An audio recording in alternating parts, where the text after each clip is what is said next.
Good morning, comrades. Welcome back to the channel. Welcome back at Apex. Welcome back at the Summit, our series of videos where we talk about cars while enjoying a drink and mostly answering your questions. And today's video is dedicated to a series of questions about why aren't we getting a type of car X, car Y, car Z, what we think about it.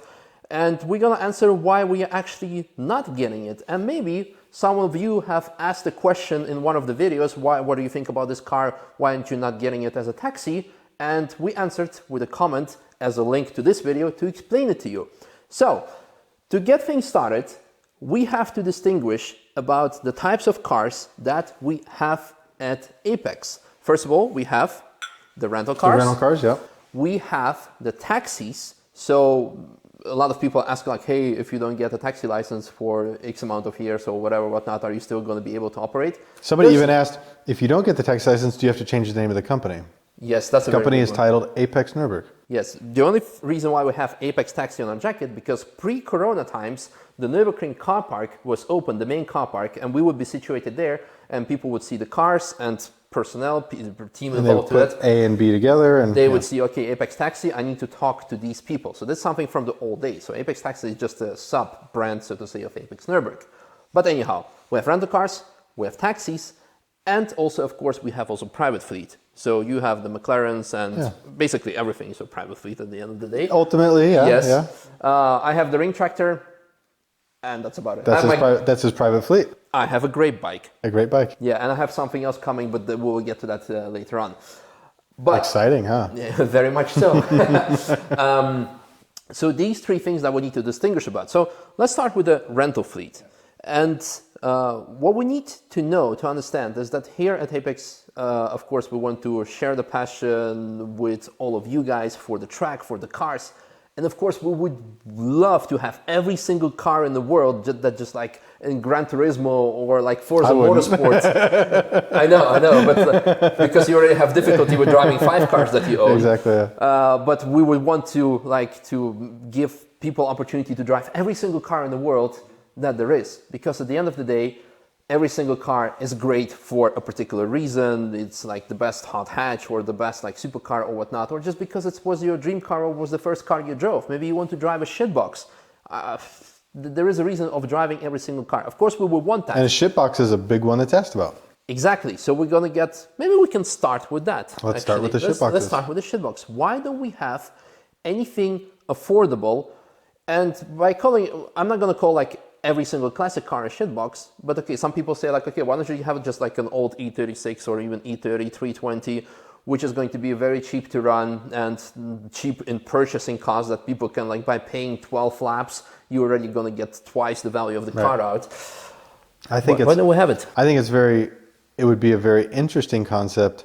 There are rental car companies around the Nürburgring that rent out these cars. And I don't want to call them shitboxes because that would be disrespectful to them. Mm-hmm. They might be shitboxes in the sense of what we talk about as a track tool. And hey, I'm going to go buy Tom Stamp's E46. Yeah. You know, and use that as a rental car.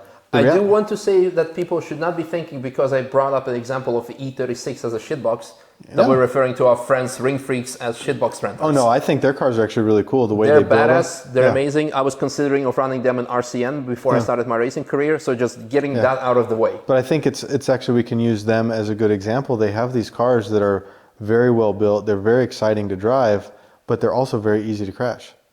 That's true. You know, and as a ratio of cars that are crashed on the Nürburgring, that's holding a very high podium, if you would. Yeah. And I don't want that for my customers. Mm-hmm. We don't want that for Apex customers. Mm-hmm. We want Apex customers to come and drive and have a good time. Our cheapest car in our menu is the 218i, and we could build probably 5 E46 325s for the cost of what that one car was. Mm-hmm. We could rent them out cheap and we could see them as disposables. Mm-hmm. You know, and if someone bins it, as long as they're safe, we can laugh it off and say, okay, give us $5,000.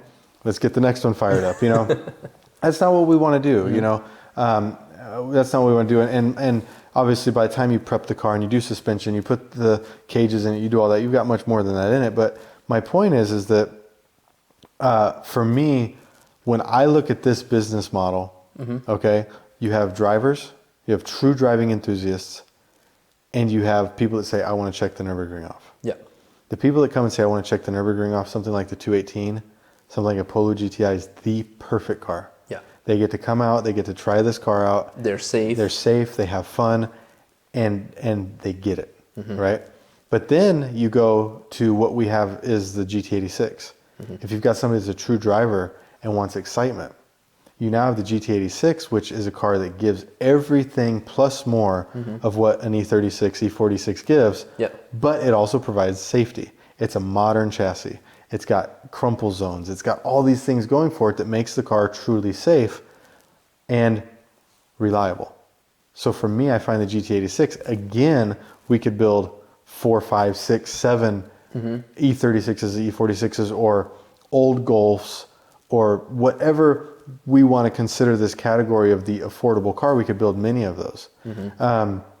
What I will say, since we brought up Ring Freaks concept, is that one thing that they have done, it's something that concerns me big time, is their cars are quite reliable from the mechanical standpoint. And one thing that worries me about these old cars is old hoses breaking, or just old design, old concepts failing, and that's something that's always in the back of my mind. That's like, oh gosh, if a hose fails and the car crashes and 3 cars behind it crashes, that worries me. And they have figured that out, so I give them a lot of props for doing that, but that's not a risk that I want to take as a business model. I want to have modern technology.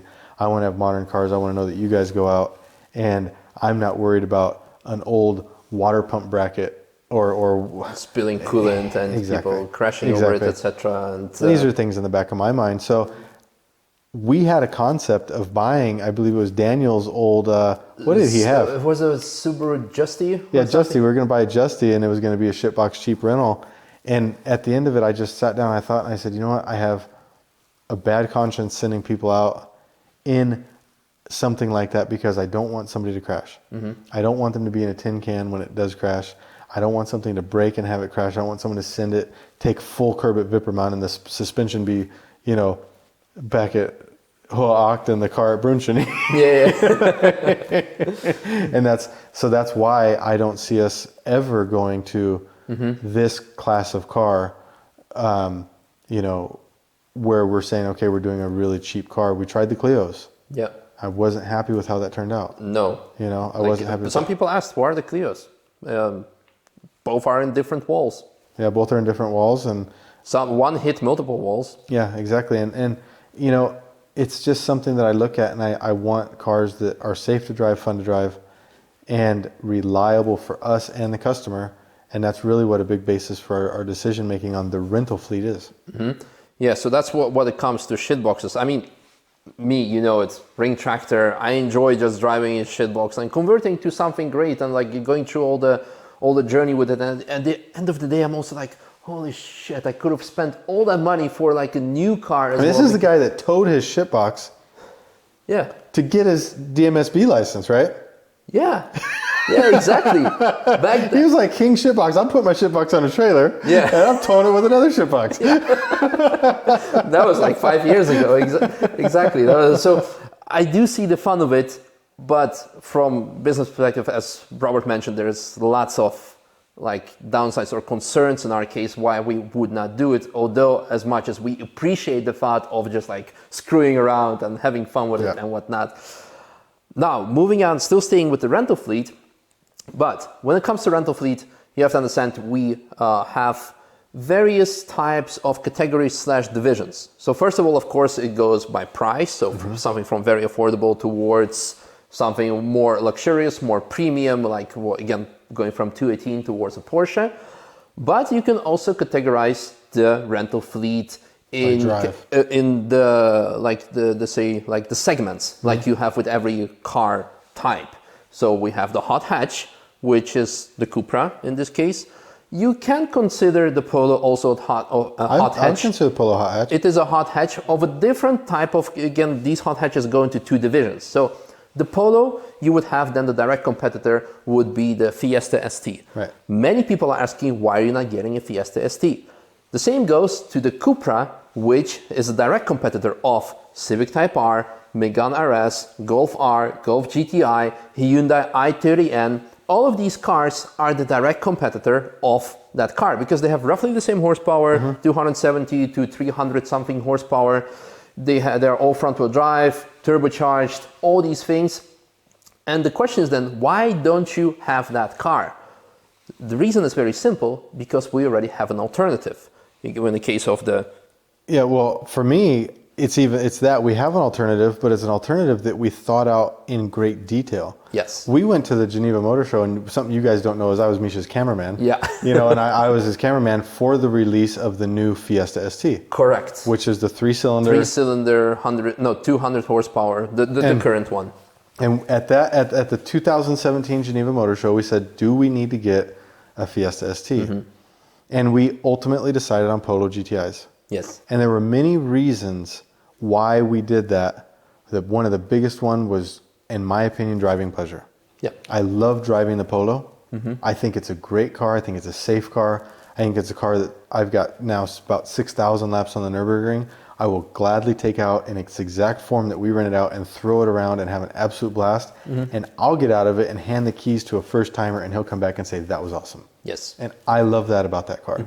And secondly, it's reliable as hell. Yep. We've got, I think, several 100,000 on our Polo GTIs combined between the Polos that we've had. And reliable. Dual clutch transmissions work. The engines work. The motors work. They don't consume oil.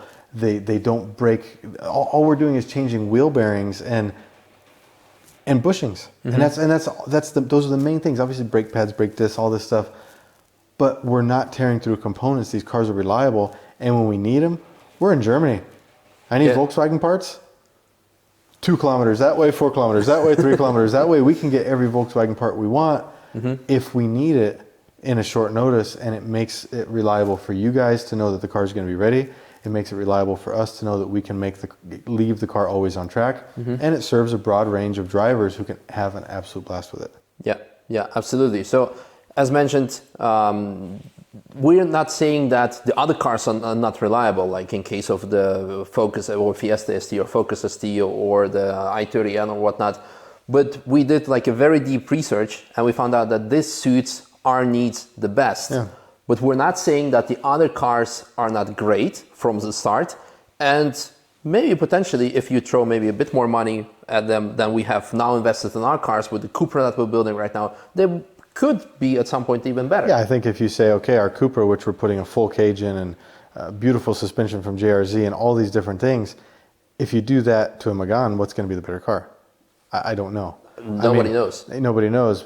And then you have also the Megane Trophy R, Megane R.S Trophy R of 100,000 euros, which is the fastest hatch. Why don't you have that? Well, if someone curbs a carbon fiber wheel, and who really wants to rent out a 100,000 euro hot hatch? But then we can go all the way back. Look at Tilo. Look how fast his Cupra is. I don't think I've seen a Megane as fast as his Cupra yet. No. Not in TF, I haven't. So what's better? I firmly believe that the Cupra, in my opinion, is a better platform for us than a Megane. The Megane is a beautiful car. It's a cool car. It's a fun car, something fast. A lot of people talk about liftoff oversteer, a lot of different things like that. And it's a concern. The Cupra is very stable. It's very balanced. It is very reliable. Okay? Reliable in parts. Cupra is Volkswagen. Yeah. Okay? Cupra is part of the Volkswagen group. So we can get parts anywhere we need to. We know how to work on it. It's simplicity. And it is a platform that I think is the fastest platform in that segment once you start modifying it. Yeah. So this is regarding those two cars. Regarding 218, I can be just very quick and honest about it. It's a car that I would have never considered to be a great rental car, but just ended up working. And again, even in case of 218, if you would ask me to do it again, I would be like, this doesn't make sense. So I wouldn't go for another car, which doesn't make sense in the first place, and build it to make it make sense. We've said it many times. Yeah. Misha, when I pulled up with that, he said, "Robert, have you lost your effing mind?" Yeah. I'm like, I think it's going to, I think we can make this work. And now the issue that we have, are we going to replace 218 because it's entering the 4th year of its service? By what? We don't know. We can't figure out what to replace it with. I'm not even going to ask you guys what to suggest, because we've been down the list. We've gone through every type of car. Rear-wheel drive, manual transmission, reliable, safe, good brakes, good suspension, etc. It can't have 300 horsepower. It can't have 12 horsepower. Yeah. It needs to be where it's at, which is right around 200 horsepower with the intercooler upgrades and the mapping that we've done and everything like that. Mm-hmm. It needs to be there. It needs to be safe. Or you're going to tell us, oh, get not from a 218 up to the 220, whatever, you know. It's pointless. Exactly. It's the best car in that category for a newcomer. It's another car. I said it in the last video. Klaus comes and drives it. Maureen comes and drives it. I go drive it. Misha goes and drives it. And then a beginner gets in it and loves it. Yeah, it's exactly. So since we've gone so much into detail about rental fleet, we can go on a bit more. BMWs, we have the M2, which is like, it's getting more modified than it was in the beginning. We have the M4, which is pretty much a lot more extreme modified than any other car that we have, or in comparison with GT86. GT86 has more mods, but it's not as, like, in terms of value, so extreme. Some people ask, why don't you get a Giulia? Well, again, reliability, first parts. Of all, and the second of all, I know there are lots of alpha-holics out there who love the brand, and it's a great brand. I love the Giulia, I love the GT-AM that they have released. But again, this is a very small niche. From a business perspective, people want to come to the Nürburgring and drive a BMW in this case. And it's, again, just like with Volkswagen, here the BMW. Is your alternator broken? Oh, I'm going to get a shovel. Are you going to fix it with a shovel? No, I'm going to dig out an alternator that was lost 20 years ago here at the Nürburgring. Just like the parts you can get so easier. So the first bad joke of today's video, hopefully the last one for the serious content. But this is something that makes sense. And then going to our final car, our Cayman GTS, why don't we have... He didn't even mention the Yaris. Hot hatch, the hottest hatch. But that's again, No, just the Cayman. The Cayman. Why don't we have Alpina? Alpine is a BMW. Why don't we have an Alpine? Why don't we have a Lotus? Why don't we have something that is similar to this car? Those are all niche cars. Those are niche cars. Yeah. But again, niche like with Alfa-Romeo, niche cars, but people want to drive a Porsche. The reason why we got the Cayman is, of course, it's a great car. But the reason number one why we got the Cayman is because we wanted to satisfy the customers, the people that come to the Nürburgring, that want to drive the Porsche. People walk through that door and they say, we want to drive a Porsche. And we're like, well, back then, like, we don't have one. We're like, oh, okay, I'm going to go somewhere else. But we have great cars, something like that. I want to drive a Porsche. Okay, now people walk here and here. I want to drive a Porsche. They do 15-minute lap. Yeah, but they are absolutely happy because they drove a Porsche. They drove a Porsche on the Nürburgring. Box checked. Give me that sticker. Box checked, and amazing car. And again, it's also a great driver's car. So, long story short, regarding the rental fleet, there are multiple reasons. But just because we don't have a type of car doesn't mean that we don't have it because it's a bad car. It just doesn't fit our model. We have to be interesting to a broad clientele. Mm-hmm. But at the same time, we also have to be interested in ourselves. Exactly. Right? I think there's many wonderful cars out there, but the cars that we have in the rental fleet are the cars that I would pick, the cars that Misha would pick to drive on the Nürburgring and say... I still would not pick a 218. I would now. You would now. That's the thing. Now. You would now. Yeah. And that's the problem is that what the rental fleet that we have is exactly what we would want to drive. Mm-hmm. Right? Exactly. If I want to go out and do a slow lap, fun lap, I say slow, but high corner speeds and know that I'm safe and let the car play around 218. Mm-hmm. You know, if I want to go out for a wet lap in a car that's extremely balanced and extremely fun, the mid-engine Cayman GTS is the way to go. Mm-hmm. It is the car in the wet. If you know what you're doing, you can fly in that thing. Yeah. You can absolutely fly. There's so many range. If you want to feel an amazing front end, get in the M4 that has Shermer mods on it. You think about turning and it goes the direction you thought you wanted to go. Yeah. You know, the entire fleet has the exact parameters of what a group of people that is Apex with thousands and thousands of laps on the Nürburgring, it covers our dream fleet of cars that we want to drive on the Nürburgring. And it's as simple as that. Yeah. And if you think, oh, I want to drive an Alfa or I want to drive this, it's not exactly what we think works. Mm-hmm. It maybe doesn't have the braking capacity reliably. It doesn't have the motor capacity reliably. It doesn't have the parts supply chain reliably in the local area to actually suit the needs for that rental fleet. Mm-hmm. we'll talk about this in a minute, but you guys keep telling me the Viper ACR would be the perfect taxi. I'm sorry, it wouldn't be. We'll get to that later, but I want you to think that we have a lot of experience doing this, and there's reasons that cars work, and there's reasons that cars don't work, and a marketing campaign, some influencer campaign, doesn't always mean that it will work. Yeah, absolutely. So, very long topic. We could have made it an individual video of its own just by talking about rental fleets, about the different segments. And at some point, maybe we will, but we want to cover everything in one topic. So we covered the rental part. Now we're going to move on to the taxi part. Why don't we have this or that car? Now, again, the reason why we have... They're not even here. Oh, man. They're all in my garage. Also the M3? No, that's in the media office. In the media office, yeah. The reason why we have the cars that we have is for a number of reasons, also related to the rental fleet reasons, is because they make sense from the maintenance point of view. We have Porsche and BMW, and well, McLarens doesn't make that much sense from maintenance point of view. But it makes a lot of sense from the exclusivity point of view. So there is like many different reasons behind it. But the reason why we have these cars is because, again, we thought about them, of having them, or offering them.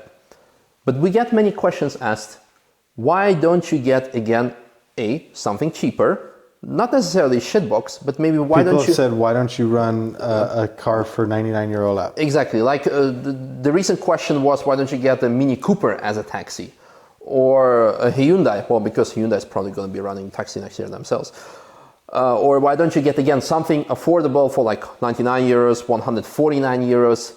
So we can start with that. And after, later on, answer the question, why don't we get something more exclusive, like an old school race car, and eventually even like more unique, like your favorite Viper ACR? Well, let's say, for example, why don't we get something like a Cupra TCR or a Hyundai i30N and do it for 149 a lap or 99 a lap? The issue is that, first of all, you have to look at the cost behind it. Okay? The costs are that we have fixed costs behind it, and if we do laps at 99 euro a lap, we have to do thousands and thousands of laps to cover the fixed costs. That's team members, licenses, car insurances, and the wear and tear on the car. If you do a lap at 399 versus 99, you have to do more than 3 times the laps. More than. Yeah. Because when you start factoring in your driver's costs and all these things, your price per lap, the ratio of your cost per lap is much higher when you're doing a 99 lap. To break even at 99 a lap, we probably have to do 4,000 laps, which is an insane number of laps. At 390 or 299 a lap, we maybe only have to do 1,000 laps. So you can see that it's a huge difference. You might say, well, yeah, but if you did it for 99, I would do it. You know, I would go, but I won't do it at 299. Yes, but then we have a car that has to do 100,000 kilometers a year on the Nürburgring. We have all these different things, and it does become a challenge for the car. The other thing is that if I come out and say, okay, we've got 99 euro lap car, you're going to have people that say, that's great. That's still just a Cupra. That's still a Hyundai. I'm not going to Hyundai. I want to go in an M3. I want to go in an MX, whatever the biggest number M I can find is. That's what I want to go in. We have 2 different customer bases in the taxi program. The first customer base is enthusiast. If I bring out my E36 GTR, charge 1,000 euro, I'm going in it. I don't care. I want to go in that car because that is probably going to be the most fun I can have. The most exciting car. And just I'm going to make another example. Kevin Estre, like once a year or twice a year on a Manthey-Racing track day, he comes out, I'm going to do going to offer taxi laps, and all the profits will go to a charity, to a children's hospital. He charges 500 euros. Then next year he went for 600 euros because demand is so crazy. Sebastian, our friend Sebastian with GT2 RS, he bought 3 laps. So he spent 2 grand on taxi laps because he said, I want to go out in this. This is unique. I'm sure some guys out there would say the same about a number of cars that you would bring out. And it's exactly that. But that's a very small group of people. It's a very small group of people. And I think it's a group of people, the more knowledgeable you are about the Nürburgring, the more you're going to take these specific cars. Yes. However, there's not 4,000 of you coming to the Nürburgring ready to take a taxi lap in order to make that a reality. So we then have to start looking at what direction can we go to satisfy our love for the Nürburgring, to satisfy our excitement for the Nürburgring, but also to cater to those people that want the MX or the, you know, I don't know, the biggest number, just whatever. Just normal, like mentioned with the rental fleet, people who come here who just want to drive either a Porsche or just a BMW. Yeah. And we had examples, just like you said, MX, what Robert is actually referring to. We had quite often people come, and when the Nürburgring car park was open, all the 4 companies are lined up. And, well, our friends/competitors have an M5, yep. We have the M3, and we said, okay, would you like to have a taxi lap on our M3? It's like, no, I'm going on M5, it's a faster car. And nothing saying against their M5, it's a great car. It's a great car, yeah. But in comparison... It doesn't hold a candle to it. No, yeah, exactly. The M3, the reality is it's built by Team Schirmer, fully caged, it has a race suspension on it, full kinematics. It is a road legal race car. Yes. No comparison to an M5, but you have a customer base that says, we will take the M5. Yeah. Because it's a bigger number. It has more horsepower. And then they go out, they get passed by the M3, and they're like, you know, what just happened? You know, this is a 5, that's a 3. It's like, yeah. So we had to find a way to satisfy our love for the Nürburgring, our passion for exciting cars, and that was by building the M3 taxi, 4-seater, full roll cage, 4 bucket seats, harnesses all the way around, intercoms in all 4 ears. Really, really cool car. I don't even know how to follow that up. Yeah. I don't. We have no idea. Yeah, I have no idea how to follow that up. And you guys are going to say, good at AMG. No. Big, heavy, hard on brakes, hard on tires, hard on everything. But there are AMG taxis at the Nürburgring. Yes, there are factory-supported cars. When I mean AMG, I'm talking about a 4-door. Oh yeah, yeah, you know, 4-door. The AMG GTR, again, is also a great car. Yeah, the AMG GTR is a great car. They're running them, but it's a factory-supported car. Tires provided, brakes provided, all these things provided. It's marketing. It's not about business. Mm-hmm. And we talk about that at Apex a lot of times. Taxi is marketing, but okay, we can't go €1 million minus every year. If you look at the number of laps that the Apex taxi does versus the Nürburgring's own taxi, it is a very huge difference. Mm-hmm. We're talking 90% to 10% type of ratio. So they're looking at this as a marketing campaign, and it works for them. Yeah. You need a complete brand backing before you can say, okay, we're going full send, new tires every 15 laps, new brake discs every 100 laps, you know. And that's what manufacturers can afford and do. At the end of the day, that's for them. Like the taxi program is, of course, to offer the excitement and sharing the passion with the brand, but they most importantly want to get you excited about those cars at affordable price at a very exciting pace and ratio. Did we cover the unique cars? Well, we mentioned the AMG. Yeah. Do we want to? We can say something about the ACR, or you want to save the best for the last? No, I mean I don't think it's the best for the last. I think there's a lot of really good questions, but I've been told many times, Robert, you're American. You should be running a Viper ACR. It would be the perfect taxi. It would be the best taxi. It would be all of these things. And, and I've gotten to the point that sometimes it's like, oh gosh, here we go. Another person telling me how our experience on the Nürburgring doesn't actually count for anything. Exactly. You know, the Viper ACR came to the Nürburgring to do tests. Yeah. Okay. One of them was crashed, correct? Mm-hmm. That one that was crashed from my understanding, and you know, somebody may correct me, but it's a pretty good understanding because it had tire damage on the front of the car, lost control, and it crashed.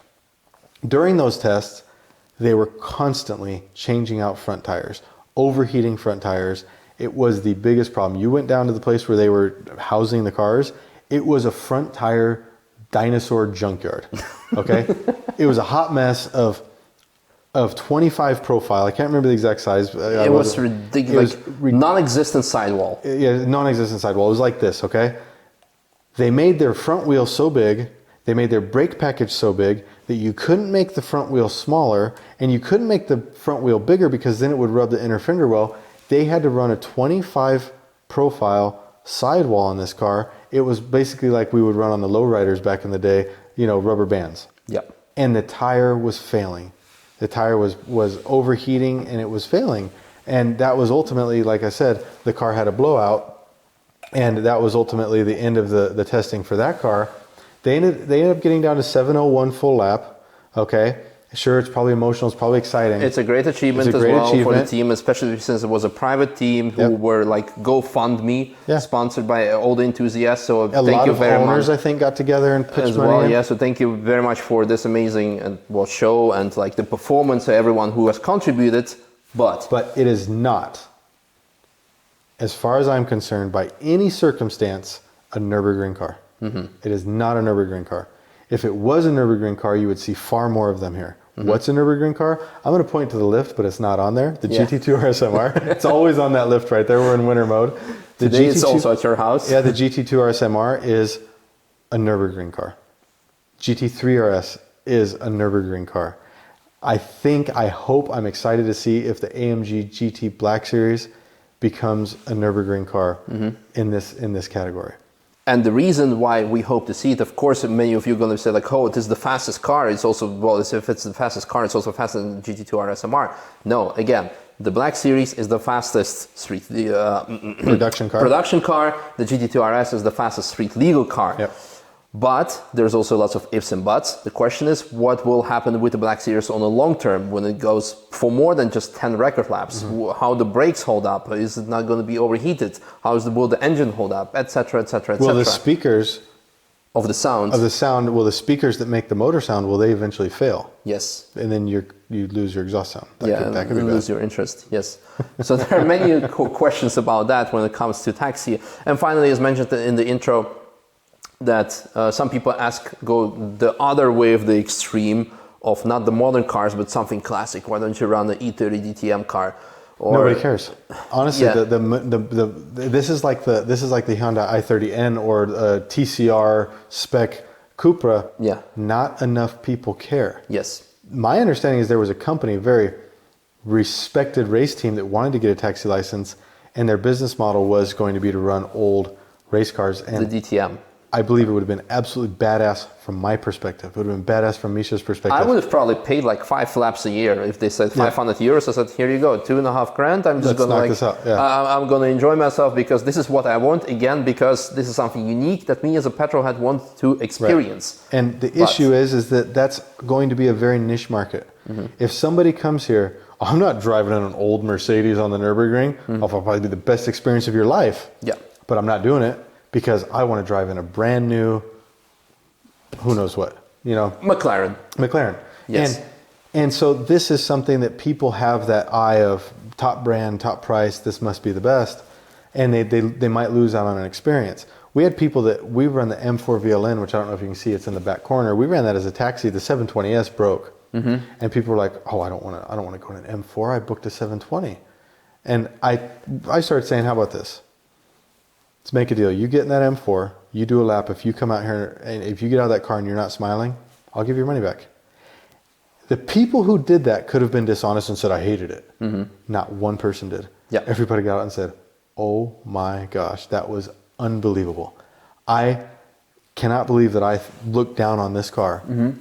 And in all reality, the M4 from a passenger experience is better than the 720. Oh yeah. It absolutely is. You've got diff noises, you've got cages, you've got carbon fiber doors with noises coming through, you've got stiff suspension, you're feeling everything, the car's jumping and you feel every shift. The exhaust is 1 decibel underneath the limit of the Nürburgring. Everything is perfect. Perfectly dialed in. Everything is perfect. But the average person that walks up says, oh, I'm taking a McLaren. Sure, the McLaren. The doors go up. Yeah, the doors go up. And that was something that we did, but why did we run McLarens? McLarens are a car that I love. I absolutely love driving McLarens on the Nürburgring. I'll tell you how great the Porsche is. I'll tell you how amazing, how reliable it is, how much fun it is to drive, and how brutally fast it is. It's faster than any McLaren that's been on the Nürburgring. Maybe the Senna could beat it. We've talked about that a little bit. But the McLarens give a driver and passenger experience that's really cool. They're not as reliable as the Porsche. They break down. They use consumables almost twice as fast as the Porsche. They burn twice as fast as the Porsche. I've not had a McLaren burn down. This guy's been on YouTube too much, man. There's wood. You want to knock on it? And the reality is that my goal was to provide the cars to our customers that excite me, that excite us as a brand. Misha met me and we were going out in the 675 LT. We were going out having fun in these cars. And I really want to provide the cars that I have fun. I was loving going out in the E92. So what are we going to do? We're going to build an F80 4-door race car as our 4-seater passenger because we loved the Schirmer cars.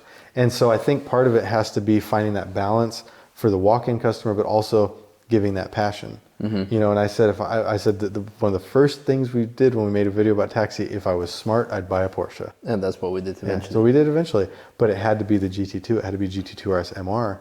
It had to be a truly exceptional car, you know, that stood out among the rest of the fleet.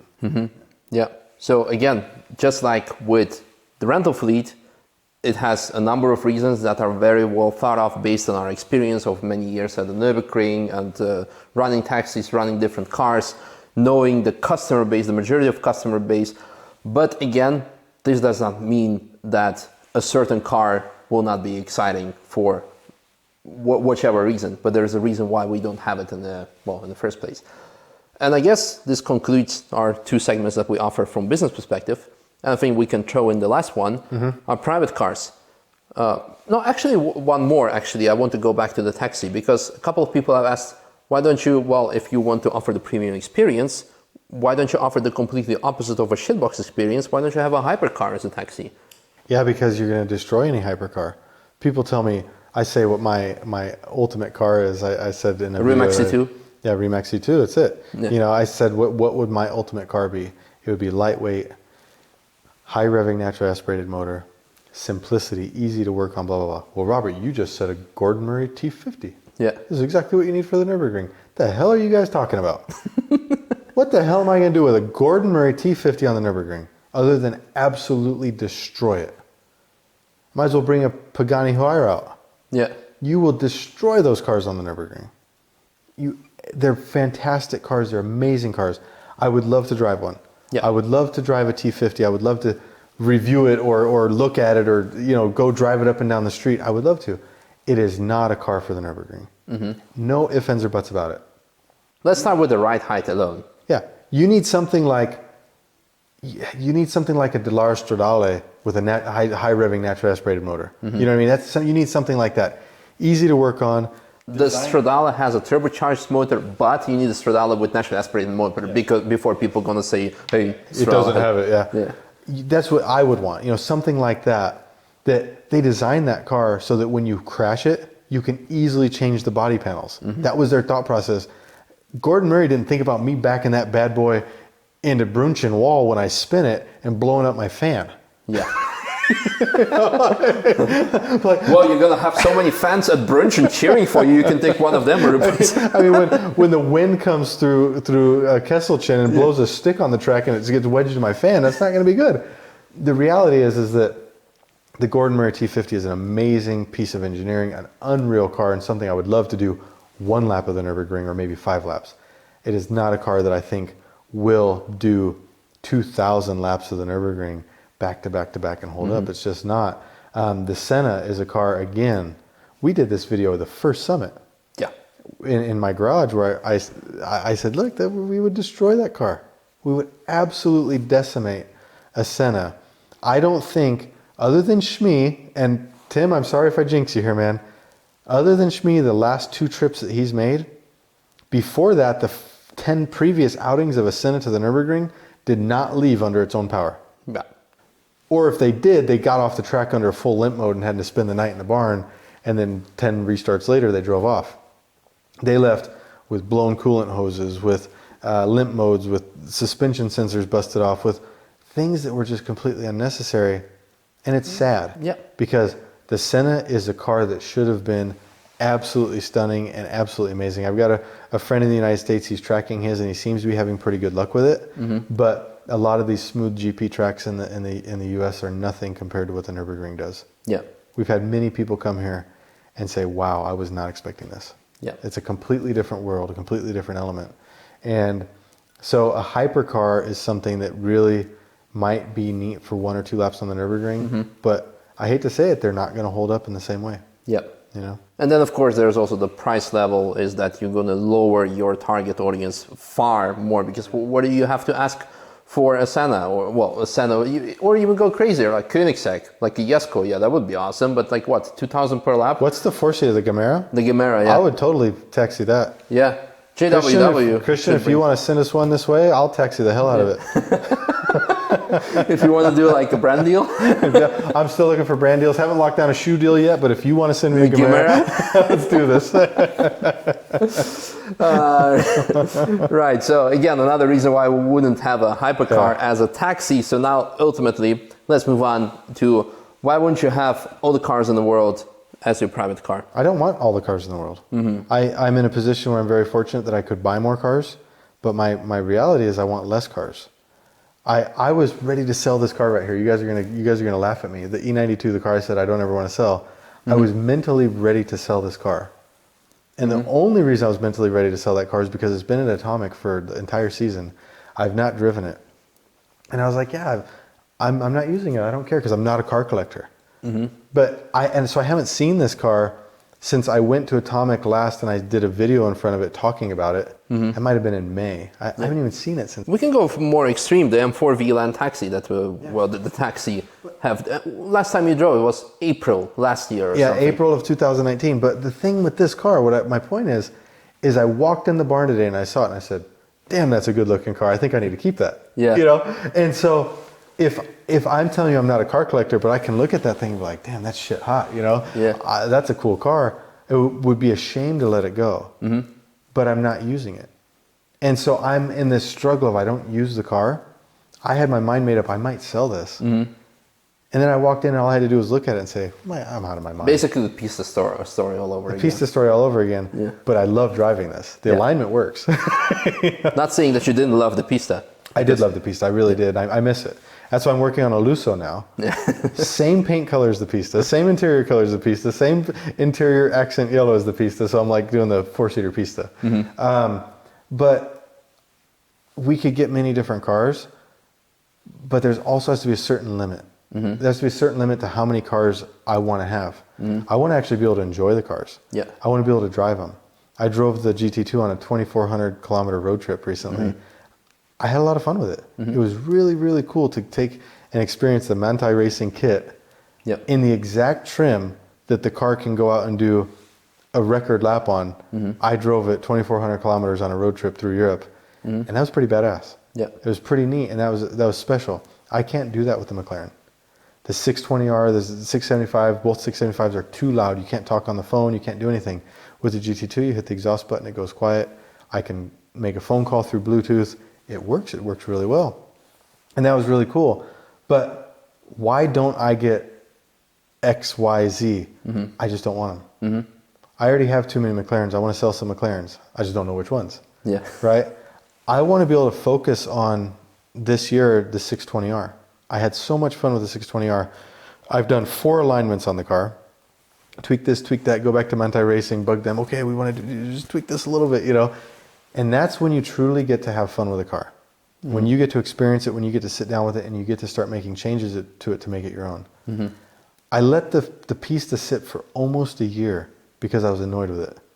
Before I finally said during COVID, I said, let's go to Manthey-Racing and fix this up. We've got time now. They fixed it. I took it out on the track and I came back like, this thing's amazing. You know, I was really fun with it. And not selling it anymore. And that was simply a result of me not having the time to drive all of the cars that I had. So I didn't drive the Pista for a year. I haven't driven the M4 VLN in a year and a half. I don't think I took this on track this year, the E92. No, you didn't. It was at Atomic all the time. That's what I'm saying. Think of this. This is a car that you guys would say, if I had this thing, I'd drive it to, I don't know, buy toilet paper. You know? And I haven't driven it on the track in a year, and that really is sad. So this is why every time you say, why don't you have this, why don't you have this? It's not because I can't, and it's not because I don't want to have more cars. It's because I don't want to have to figure out how to drive more cars. I don't want to have to figure out how to enjoy those cars. Because if I come up on a day, Misha will tell you, the team might look at me like I'm crazy. I'm standing here lingering around, talking to people, chatting. Oh, I think I'm going to go do a lap in this. I'm just going to go take it easy. I just go have a nice drive. I'm no longer in my 20s. I'm no longer in a world record championship race with all the boys, you know, putting 643 loading, you know, on my bumper and things like that. That's not me anymore. I'm not there. So I want to just have fun with my cars, and I'm finding more interest in developing the cars and developing relationships around, you know, this whole Apex concept than having more and more cars. I'm struggling with, do I want to get an STO, right? Do you get an STO because it really could be one of the last really cool naturally aspirated cars, but do I need one more car? You know, I've contemplated selling both LTs, selling the 720, and keeping only the 620R as my current McLaren. You know, it's something that I'm really thinking about doing so that I can focus on the 620. And then I can focus on maybe one of the Shermer cars and say, I want to balance between these two cars and the GT2 as my 3 track cars. And you think, okay, I've got an XX31, this car right here, I've got a 620R and a GT2 RS, and that's what I want to downsize to. I think that's a pretty damn reasonable you know, lineup to say I'm downsizing to that. You know, and so, yeah, personal cars, we could take in so many directions. We really could. And we're talking just about supercars. Oh, yeah. We don't even need to get into Yaris GRs. I'm thinking about buying one for myself. Or GT6 that I want to build myself. I mean, things, yeah. where do you stop? Yeah. There are so many cars out there. There's so many good cars out there that you can't possibly own them all. And I'll tell you, as an owner of these cars, you will make yourself absolutely crazy trying to keep up with the newest stuff. Oh my gosh, there's a Huracan Evo. Wait, now there's a Performante. Now there's a Performante STO. You make yourself crazy. You're constantly ordering new cars. And while that's happening, if you're trying to keep up with the Ferrari thing, you're ordering this, that, the other. You get to the point where you actually burn yourself out. And all you're doing is waiting for that next high from the newest car to come. And it's tiring. You're not enjoying the cars. Yeah. And I think that we need to get to the point where journalists do journalism, influencers stop influencing, and car owners enjoy their damn cars. And that's something that we're going to talk about in the next video. About influencers, journalists, and everything, and whether we are jealous of Shmi and his. Oh, he can kiss my ass. Honestly. Yeah, absolutely. Fuck that guy. Sorry, Shmi. Life of Pal is going to be like, oh my God, Robert and Misha have a beef. Life of Pal. Robert and Misha told Shmi to go F himself. Yeah. No, for everyone who's just new to this channel, we're Shmi's one of our best friends, one of our very good from friends. the beginning of Apex, etc. So it's just a joke that you will find out more about in the upcoming video. Shortly, from my side, answering the question, why don't I have all the cars in the world? I have a ring tractor, I'm happy about it. Some guy was very persistent in the last couple of videos. Every single video is asking, why is Misha not owning a supercar? Why is Misha not owning a supercar? Why is he not driving my supercar? Why is he not driving supercar? I will get back to that in a separate video about like why am I not driving this much, or certain cars, why I'm not driving taxi. I already tried to make it on track, and then there was like all the time misshifting with the GT86 because the gearbox needs another revision. Some people are going to tell that about. Just blame the gearbox. I know, blame the gearbox, driver excuse, all the stuff. But why I'm not owning a supercar? Well, first of all, other priorities. I don't want to go lease or finance or whatever, whatnot. And to do it comfortable, it will take a couple of years for me. So simple as that. And second of all, why don't I have all the other cars? 2018, I got i30 and I ordered it. I was ready to do a down payment. Then I'm like, oh no, you know what? We're going to have a taxi license. I will not have time to drive it, to enjoy it. Cancel it. Last year, got the Supra. Yeah. I'm like, Robert, I actually don't want the Supra because I'm racing. He pawned that pile of shit off on me. Yeah, and then you put the drop pile of shit on Fabi. So he loves it though. He loves it. Exactly. So at least someone was happy out of that deal. But I got the Supra, and I'm like, I'm getting all the press cars, so I don't need like actually a fancy car to have something. Everyone has a Supra now. To have a fast track car, I'm actually racing, so I'm spending money on racing. It doesn't make sense. And for a daily car, was I having a daily car back then? No, I was having like a long-term loaners from Audi, etc. I think a S6 or something. Yeah, so it made no sense for me to actually have a car. I'm like, Robert, you wanted for Apex? Yes, well, eventually it didn't work out, so it kind of has it, but we gave it to Fabi. So the Supra's still in the fleet. Yeah. And then Fabi rents it for a certain amount of time and uses everybody's happy. So, yeah. But now I have the ring tractor, and even that I don't get to drive a lot. So just like a small teaser towards why I'm not driving this much. You're not going to believe it, but I don't have much time. Because although other YouTubers or whatnot, they have like their manager or whatnot, their editors taking care of them. I'm just his cameraman. Exactly. I have my cameraman, that's it. Once he films something, I then have to spend 2 hours going over that footage, what he filmed, edit some stuff and etc. But no, on a serious note, there's lots of things happening. And sometimes, of course, there's lots of work and you have time off for yourself. And sometimes you can say like, okay, I want to go out and enjoy myself for a lap.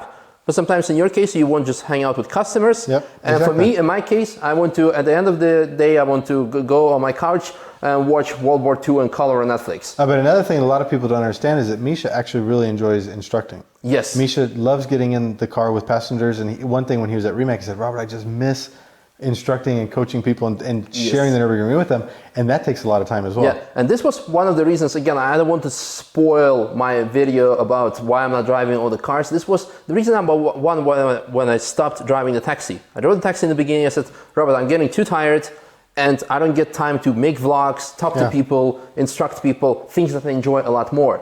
But we're going to get to that more into detail. So why don't I have all the cars? There are many good reasons. They're going to be followed up in the separate video. But I'm now very contemplating of getting a second car next to the ring tractor, something that will be also disclosed in another video, but we will see about that. But it's been a very long video, and I think we covered all the bases. I think we're good. Yeah, we're good. So I hope that you pulled through that, and I hope that the navigation through it made it easy to understand why. If you made it this far, you're a true follower, right? Absolutely. True sub. Tier 1, as I would say. Tier 1, Tier 1, yeah. Tier 1 subs. Absolutely. Yeah, absolutely. So I hope it gives you understanding why we don't have a certain car either in a rental fleet, in a taxi fleet, or a private fleet, because there are multiple reasons, but all the cars are great, and that's why we're here, because we enjoy the Nürburgring, we enjoy the cars, and we love to talk about them and experience them, but sometimes they just don't make sense from business perspective or private perspective. That's about it. All right. So thank you very much for watching, for asking all the questions. Keep the questions coming. Why are we not getting this type of car? But use this video as a reference to see if it would make sense. But probably in 10 years, there's going to be like Bugatti. Cheers to that. Bye, guys. Bye.